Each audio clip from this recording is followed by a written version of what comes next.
సీతారామన్ లాంటి నాయకురాలే ఈరోజు చెప్తున్న విషయం మోడీ దత్తపుత్రుడు జగన్మోహన్ రెడ్డి అని.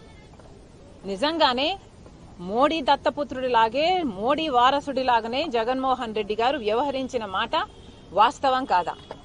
రాజశేఖర్ రెడ్డి గారు జీవితాంతం బీజేపీ పార్టీ వ్యతిరేకి, బీజేపీ సిద్ధాంతాలకు వ్యతిరేకి.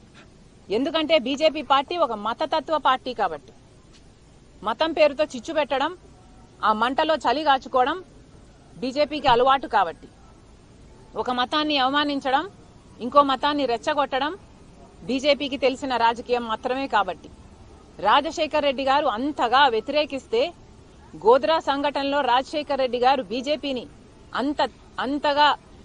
అంత దులిపేస్తే, మరి జగన్మోహన్ రెడ్డి గారు మణిపూర్ విషయంలో క్రైస్తవులు అయ్యుండి ఒక మహిళను నగ్నంగా ఊరేగించారు.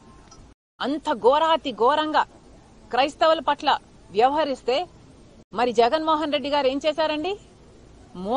మోడీ గారి వారసుడిగా, మోడీ గారి దత్తపుత్రుడిగా అదే మణిపూర్ ఇష్యూలో బీజేపీకే సపోర్ట్ ఇచ్చారు. మరి జగన్మోహన్ రెడ్డి గారు ఆలోచించుకోవాలి, మీరు వాస్తవానికి మోడీ దత్తపుత్రుడు, మీరు మోడీ చేతిలో రిమోట్ కంట్రోల్. ప్రజలందరూ కూడా గమనించాలి, మళ్లీ మోసపోవద్దండి. ప్రజలందరూ కూడా ఎవరికి బుద్ధి చెప్పాలో, ఎప్పుడు బుద్ధి చెప్పాలో ఆ విఘ్నత ప్రజలకు